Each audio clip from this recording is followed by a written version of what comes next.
الحمد لله رب العالمين والصلاة والسلام على نبينا محمد وعلى آله وصحبه أجمعين. الله أكبر الله أكبر لا إله إلا الله والله أكبر الله أكبر ولله الحمد. تقبل الله منا ومنكم وغفر الله لنا ولكم. Aujourd'hui, en ce 10e jour du mois de Dhul Hijjah, qui est Yawmul Hajj al-Akbar, le jour du grand pèlerinage, Yawmun Nahr, le jour du sacrifice. On continue sur notre série dans la peau d'un pèlerin. Et comme on a vu notre frère Youssouf, qui était à la station de Arafat, hier, le 9 de Dhul Hijjah, puis à la tombée de la nuit, s'est dirigé à Muzdalifa. À Muzdalifa, il y a passé la nuit. Donc aujourd'hui, après avoir accompli la prière de Fajr en groupe, et avant que le soleil ne se lève complètement, Youssouf va quitter Muzdalifa pour se diriger vers Mina. Sur son chemin, bien évidemment, il va faire la talbiya.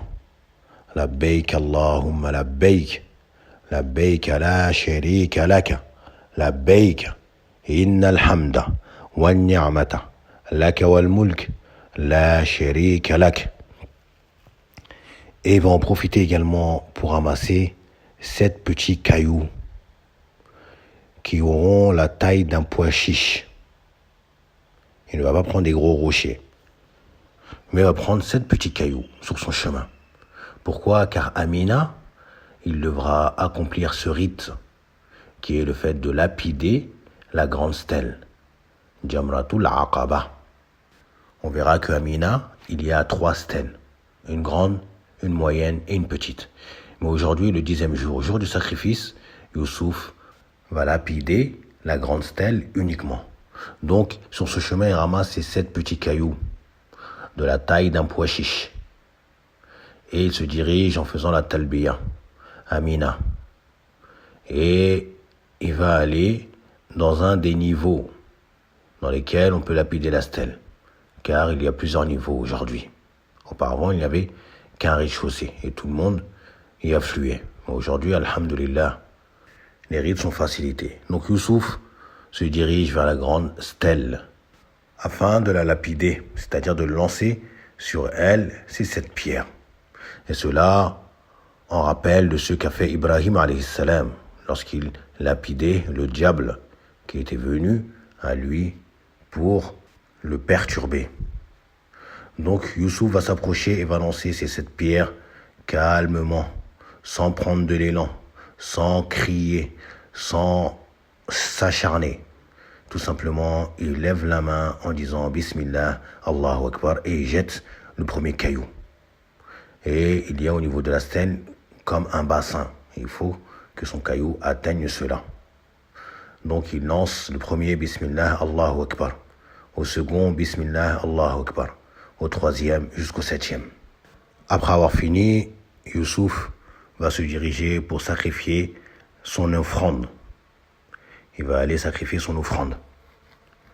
Chose qui va lui être difficile.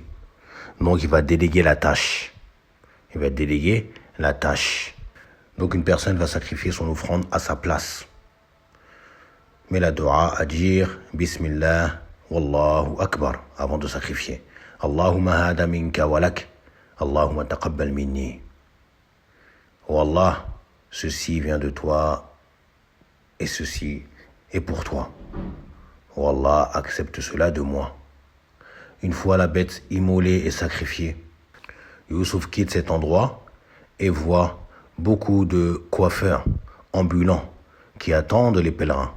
Donc il se dirige vers l'un d'entre eux, s'assoit et se fait raser la tête directement. Sur cela, Youssouf vient de quitter son premier état d'ihram. Donc il va pouvoir retirer son vêtement d'ihram et se revêtir, comme il avait l'habitude de faire, de mettre une qamis, un pantalon, etc. Et même se parfumer. La seule chose qui lui reste interdit à ce moment-là, c'est d'avoir un rapport avec son épouse.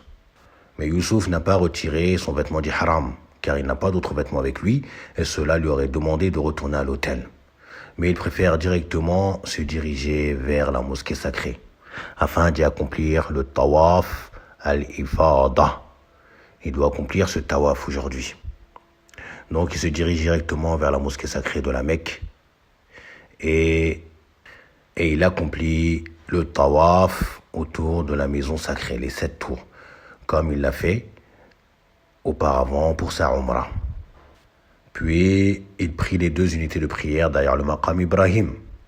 Puis il se dirige vers les monts Safa et Marwa et fait le va-et-vient entre ces 2 monts à 7 reprises, comme il avait fait lors de sa Umrah également. Sur cela, Youssouf est totalement libéré de l'état d'ihram. Et après cela, Youssouf se rend à son hôtel pour prendre une bonne douche, retirer son vêtement d'ihram et s'habiller comme normalement. Et il prend un repas et se doit de retourner dans les campements de Mina pour y passer la nuit. Il doit retourner dans les campements de Mina pour y passer la nuit et s'apprêter à continuer les quelques rites qui lui restent pendant les 3 prochains jours qui sont les jours de Tashriq, où il devra lapider les 3 stèles. Il devra lapider les 3 stèles chaque jour. Ensuite, il sera libre, mais il devra tout de même retourner dans les campements de Mina pour y passer la nuit.